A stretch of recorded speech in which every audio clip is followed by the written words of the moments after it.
Hey everybody, what's up? It's Tim Michael with the Artisan Central Podcast, the podcast that looks for the art in everything. Looking forward to spending some time with you guys this weekend on this podcast, and got a lot we're going to talk about. We're going to answer some Q&A from my YouTube channel, and then also talk about a little bit about digital painting and what it's really all about. And really excited to sit down with you guys and begin some topics that will finally be about art. You know what? I had a really fun time last week. If you got the chance to listen to the show, I had a great interview with a guy named Alex Bangle. He sat down with me and we talked about websites and suggestions for starting artists, how to get your stuff out there by having a WordPress site. By the way, I do have a service on LegacyStudioProductions.com where I actually will help you build your website and we get it up and running for you, and then you take it off from there. If you have any issues, you give us a call and we fix it up for you. And I do have Alex as someone ready to help out, so if something goes wrong and I can't figure it out, I got him, and this guy knows everything. So it's going to be a lot of fun. If you guys need any website help, please get a hold of us. You can look at LegacyStudioProductions.com. I really had a fun situation with him, though. He was coming over to the house so that we could do the recording actually in an apartment, and I love our apartments. They're clean, beautiful, and it looks like we're kind of living above our means, which we aren't, praise the Lord, but it's really kind of fun to be in here. It's big, beautiful for a one-bedroom, one-bath, but when it comes down to it, every now and then some maintenance needs to be done. And, we had some maintenance guys come in. They fixed our tub, which had a crack in it. They fixed our toilet by replacing it completely. But something funny happened. Alex was going to come over to the house to do the recording. And when he was almost here, he was just coming in the gate, I tried to unlock my front door, and it would not unlock. I am not even kidding. I am sitting here trying to unlock the bolt on my front door, and nothing's happening. I'm smacking it, I'm hitting it, and nothing's happening. And I literally started feeling confined in my own apartment. And it's like, are you kidding me? I'm literally stuck in my apartment. And I just couldn't believe it. So I went and I grabbed a screwdriver and I unscrewed everything on the lock and took everything apart.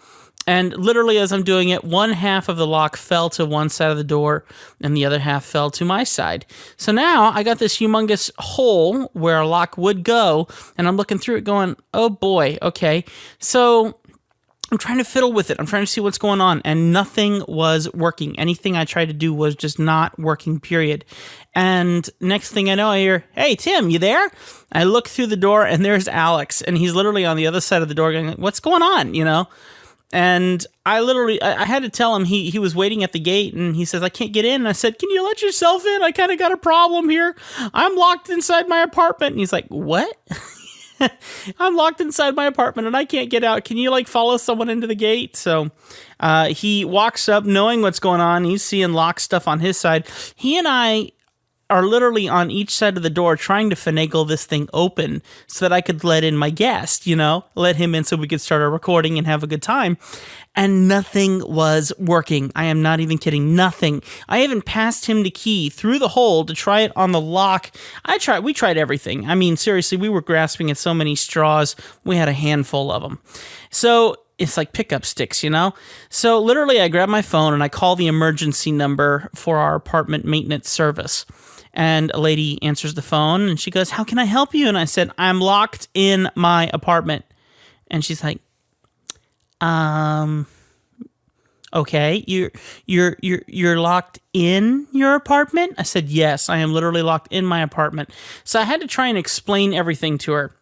I told her I'd taken everything apart. I'm looking at my guest through the door right now as I speak, and I'm stuck in my apartment. I can't let them in. I can't get out. I'm literally stuck. Please send someone.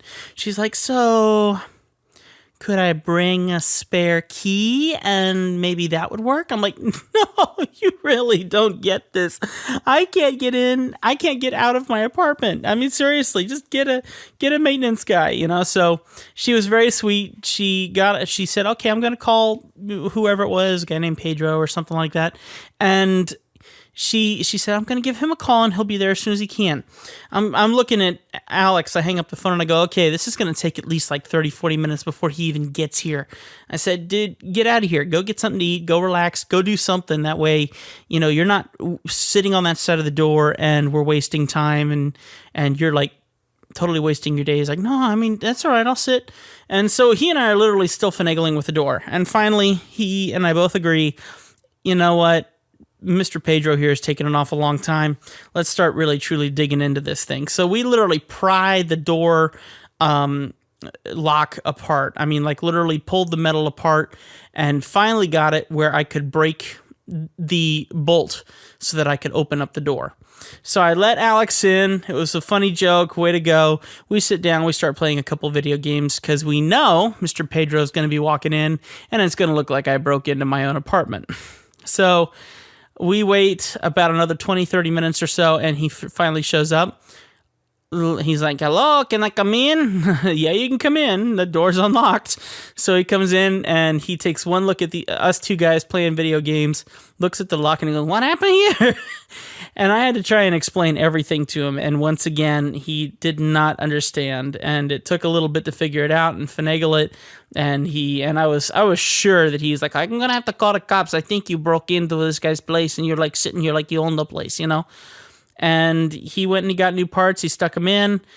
We had a chat with him and sent him on his way. And thankfully, it all turned out pretty well. But this is the first time Alex has come over to my house, over to my apartment. And this is kind of like, this is one of those, make a good first impression kind of things. You clean up the apartment. You try and make sure it's all nice and clean. Before my wife left for our day, for her day at work, she's like, honey, can you just make sure that you clean up a little bit since we're going to have Alex over and stuff like that? Would you be able to clean up a little bit? That way it doesn't look all messy. Yeah, absolutely. Who cares about that if he just can't even get into the apartment in the first place, So anyway, it was a very fun weekend, and as you guys heard, the podcast did go through okay. The recording did go well, and it was a lot of fun. So if you do have any questions about websites and stuff, feel free to get a hold of us, but I just had to share that with you. I forgot to share that in last week's podcast or even in the little Tim's public diary entry that I did a few days ago. So I hope you guys enjoyed that. Let's go ahead and go to a sponsor spot real quick, and then we'll hop into segment 2 and answer some Q&As on YouTube. Hey, Tim, there are a ton of different emails in my inbox of people wondering how they can have a website like yours. What you want me to tell them? Well, Gizmo, you can tell them that they can go to LegacyStudioProductions.com, and there we have a service where we will help them build their WordPress website, show them how to use it, and if they have any issues, they can come back and talk to us at any time. Wow, that's a pretty swell deal. All right, I'll get right on telling them that. Okay, welcome back to segment 2. This is going to be our YouTube Q&A. I went and dug through a bunch of questions, comments, well wishes, and slightly mean comments on my channel, and grabbed a few here and figured I'd go ahead and read them here and answer a couple basic questions. This first one's from Allie2059. Hey Tim, have you ever drawn for video games? Love your artwork, by the way. God bless. No, not as of yet. No video games. I have done a couple of projects for some companies when it came to animations, for videos and things like that. So I have done that, have done some concept art, not really touched animation per se, but I've done concept art and I've done character structures that they would use in the animations, basic 2D animations. So I've done a little bit of that, but no video games as of yet. If that comes up, I'll definitely be willing to give it a shot. Next question is from Victor, and I think Victor actually ordered some not caricatures, but tutorials from me from my website. And if that is you, Victor, or Vic, then make sure that you check your email. They're waiting for you. If anyone does order a tutorial, by the way, through my website, any of my paid tutorials, which are advanced tutorial lessons, please be patient with me. I've removed the service that was costing me an arm and a leg to run where you would get those downloads instantly, and instead now I'm having to deliver them by hand. So please keep an eye on your email. The email that you use in your PayPal is going to be the email where you will receive the link to download those extended tutorials, okay? Victor's question is, how are your lines so smooth? Is it a plugin or a setting on the interface? I'm not sure what video he's commenting this on, but I will give you a couple quick hints and tips. When it comes to inking line work, I do not like Photoshop. Photoshop's not the best one for that. Honestly, I think that either Paint Tool SAI, or my personal favorite, Manga Studio EX5. Both of those are excellent inking softwares built very specifically for cartoonists, and I would strongly suggest that. So if you're curious, take a look at Manga Studio EX5 for really clean, smooth lines. There's also a function in there that you can turn on that'll help you make those lines even smoother. And the computer will compensate for your drawing and make it look cleaner. Thing that I like, though, is that those programs still allow you to have some identity in your line work. I feel that artists who use Illustrator, I used to use Illustrator to do my line work. The line work that comes out of Illustrator immediately removes any form of identity. It removes your touch from it because it's just a computerized line. The nice thing about Paint Tool, Sai, and Manga Studio is it allows you to keep your identity in those lines. People could recognize your work and your line work even after the computer compensates for it. So I would suggest that. Felix Figueroa, I'm sorry, Felix. Your question is, what resolution or DPI do you work in? And I did leave a comment on that, but I'll continue that comment here. I usually work as high as I possibly can, between 300 and 600 DPI. I work in a print shop by day, and I know that our printer at its highest DPI runs at 100 DPI. For large-scale prints, and I know a lot of small-scale printing companies prefer 300 DPI. So when it comes down to it, I try to go as big as I can, as big as my computer will let me, because I want to make sure that if I have a client who wants a 8-foot-tall banner or wants to print it on the side of a house, or you never know what people come up with. I do a lot of work for a client who owns a carnival, and so he gets a lot of 10-foot-tall banners and things like that. So I'll work at a small resolution, if you will, a small pixel size. Like I could work at 1,000 by 1,000 pixels, and I could set my DPI to 1,000 DPI, which means after blowing it up to 100 DPI, then that would be 10,000 by 10,000 pixels, which would be plenty for the art to be blown up to the sizes necessary.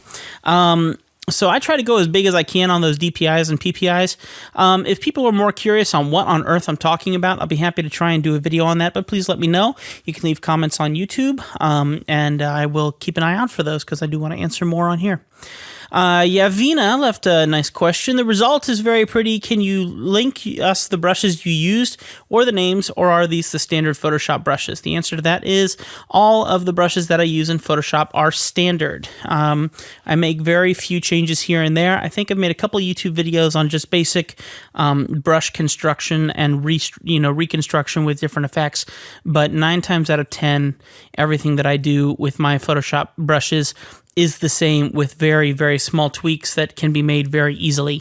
So you can take a look at some of the videos on my YouTube channel like that to figure that out. But everything is standard and default. So you don't need to worry about downloading anything from me. I'm happy to send them to you anyway, but they're all default. So, all right, guys, let's do one more sponsor spot. And then when we come back, we'll take a look at another comment, and then we'll talk a little bit about digital versus analog drawing. All right, we'll be right back. Hey, any of you guys looking for a logo, caricature, cartoon, or an illustration? Hey, make sure you go to Etsy.com. That's Etsy, ETSY.com, and look up Tim Michael Arts. Once again, that's Etsy.com, ETSY.com, and look up Tim Michael Arts. You'll find everything you need right there at wonderful prices. Thanks, everybody. Okay, guys, welcome to segment number 3. We have a comment that I found on my YouTube that I think is worth talking about. It's from one of my subscribers named Giants Rebirth. They commented over 1 month ago, and the comment says, still don't really get the digital painting. So let's go ahead and talk a little bit about this. There are probably a lot of people out there who watch YouTube and are wondering what this digital age of art is all about. And there is a major argument that still continues to ensue that says that digital art is not better than classical art, or vice versa. And then also there is a continuing stereotype that says, ooh, because digital art is here, classical art's going to be thrown to the wind. There is no way, shape, or form that digital art will ever be able to overtake classical art. Classical art is a beautiful form that will never be overtaken because it allows you the ability to hold an original piece.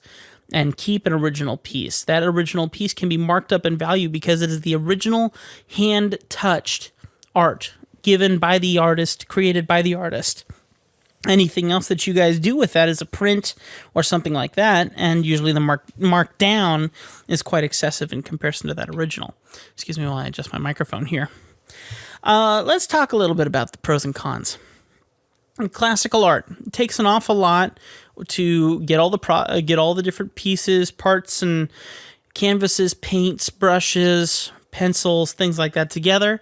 You create a beautiful piece. You have that one piece. If you want to do something with it, like reproduce it, then you either repaint another one that hopefully looks a lot like it, or you have to have it professionally photographed or scanned, and depending on what kind of media it is. And then that has to be touched up. And then after that touch-up has occurred, then you can suddenly reproduce it. Now, I don't mean suddenly, but when it comes down to it, you have put an awful lot of money and time into all of that to still retain your original piece and then be able to have reprints that could go out. So you've taken a classical piece and you've turned it into a digital piece so that it could be resold in other formats. With a digital piece, you do not get to have an original piece. You create a file, and that file is duplicated over and over and over, and that goes out to your clients. So that means you do not have an original piece that's going to have a marked up value. You will be able to probably sell more based on selling over the web. It's not going to cost you nearly as much. You haven't put any money into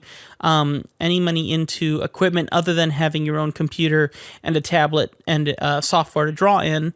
But it's not like you have to replenish your paints when you're done or replenish your canvas or anything like that. So there's a benefit to that, and it can make art on the go a lot easier, especially with today's technology out right now. If you consider Wacom and all of their product line of tablets and even tablet computers where the computer's built into the tablet, running Windows 8 or running Android's companion system. So there's lots of different options these days, and it all really does depend on what you want as your final product. A lot of companies these days aren't looking for classical artists nearly as much as they're looking for someone who can get a product out quickly. Someone like Jason Seiler, who does realism caricatures, his effort goes into drawing digital caricatures that can be reproduced on magazine covers. He still can take those art pieces and sell them as prints that can be blown up to whatever size he wants on a wall. But when it comes down to it in the end, he needs to get product done quickly. And digital right now is one of the major ways to do that, as I would suggest many artists would suggest. Now, I would suggest, though, that there's a much different market. For those classical artists out there who want to make a name for themselves and retain that original piece and original value, then digital art's not for you. And putting the money into that extra work is one of the best things you can do. So it really does depend on what you want in the end. I do not think one is going to overtake the other. I do think that each format, classical or digital, really do hold their own style of art. You would not be able to paint with a pencil. You would not be able to put down lead with a brush. And that's exactly what I'm trying to say. Digital and classical are a completely different looking art form. You can get close, but there is a difference, and there's a beauty to both sides of it. So I'm excited to say, guys, that neither one is going to die. They're both going to retain the superpower that they are in their industry as either classical or digital art forms. And the question is, what do you want to get involved in? You will see a mad rush right now from the younger generations, my age, I'm 27, but all the younger generations down to 18, 16, 15 years old that are interested in doing more digital artwork. I think that's because the value is nice because, like I said, you're not having to get more paints or things like that. But especially, a lot of the young generation is looking towards video games, TV shows, and things like that, and going, hey, I could draw like that, and that can all be done digitally, so why try and do things classically? Why try and do things analog? So you will probably see that as the younger generations get older, there is an awful lot of digital work coming out of the workmanship right now.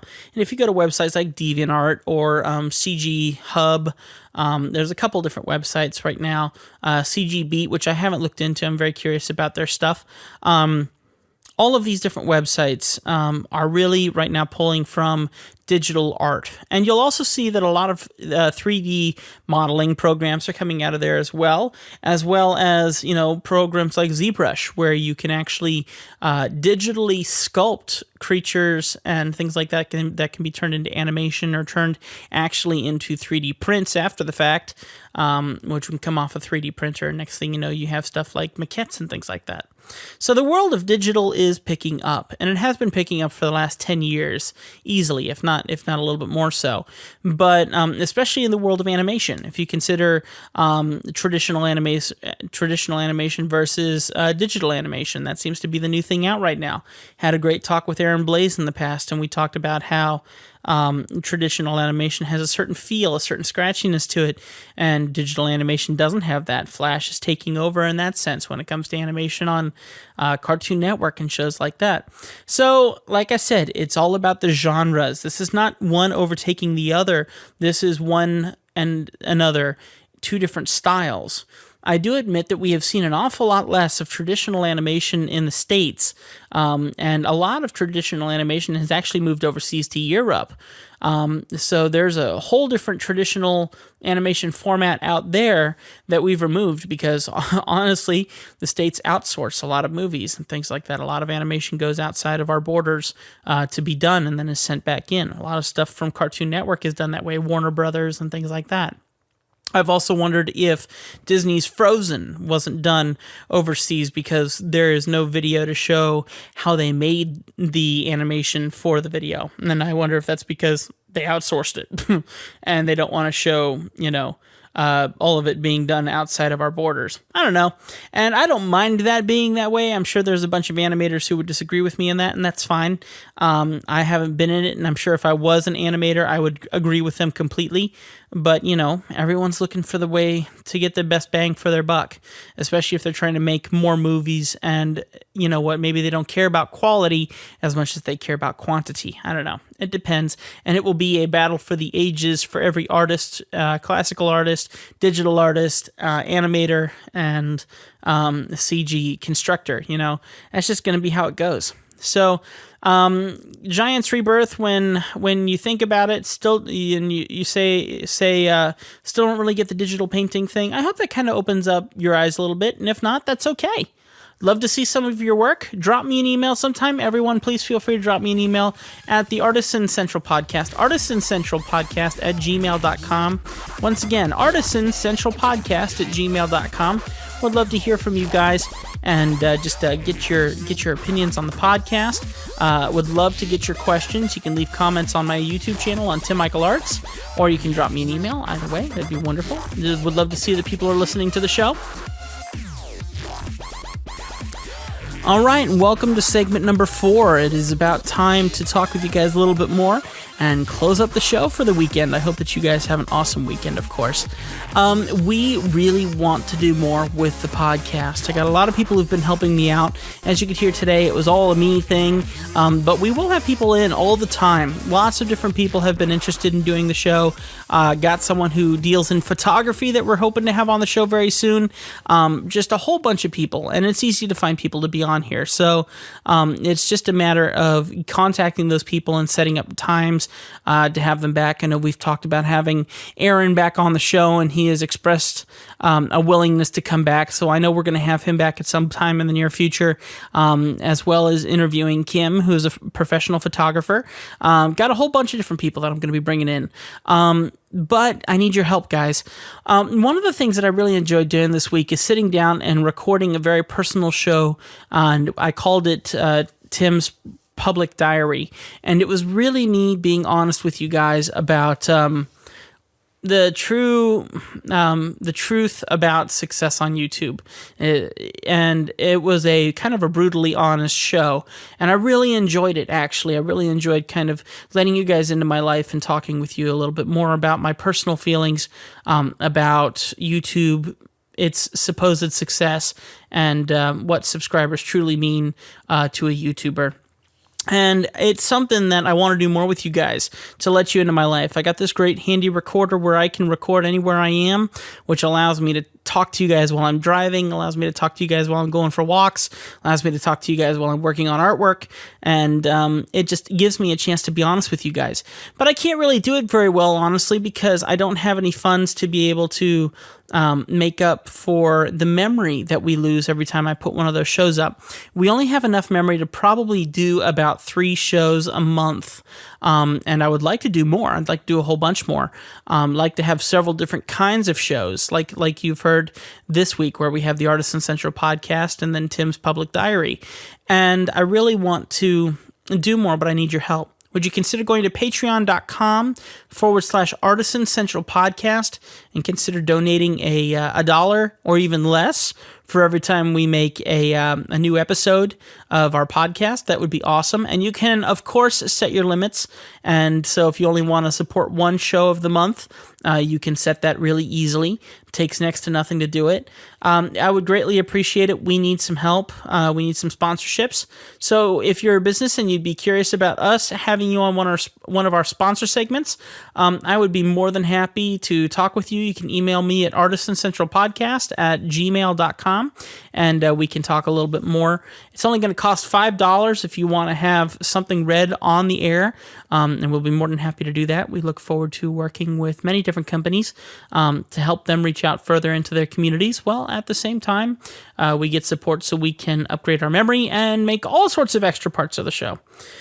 So anyway, guys, I hope that you've been enjoying this Christmas season coming up, or holiday season, since I know that a lot of people might not be Christmas celebrators. And if you're an artist, I hope that you are experiencing an increase in sales. A lot of people are looking for Christmas gifts that have to do with art. Caricatures are a big boost, and if you market yourself properly, you might be able to get a couple sales over the season. So make sure that you practice up, warm up real quick, make sure that you're putting out a high-quality product, and get ready for a very nice holiday season. Better get started now because you're running out of time. We only got a few months left until Christmas, and a few months left till some of our other important holidays where gifts would be given. So make sure that you get all warmed up now, get those sales out there, get the prices down low enough where you're still getting a cut from it, but at the same time, you're making sure that you're getting a value that other people are interested in, okay? This is definitely the time to do that. And other than that, yeah, I got a whole bunch of that stuff to work on. I'm also working on some logos and things for my clients. You guys can go to Etsy.com, look up Tim Michael Arts on Etsy. I love Etsy. Much, much cheaper than eBay. We can talk about that more in the future if you want to do selling on public sites, public... I'm trying to think of the proper word like that, but public sites where you can sell your product. Instead of trying to sell it on your website, you can use their services, and it makes it much easier, like Etsy or eBay or Craigslist or things like that. So all different options as you consider how to reach out further into your market with your product. Okay, so I think that's going to about do it for the show. I hope that you guys have enjoyed it. I hope that I've made it shorter so we have more memory for later on this month, because it will go by very quickly, especially if I keep recording the Tim's Public Diary stuff. So like I said, I really need your help. Please consider supporting on Patreon. And of course, you can look us up on Artisan Central Podcast in your Google search, and that'll take you to our website, artisancentralpodcast.podbean.com, where you can look at sponsorships. Okay?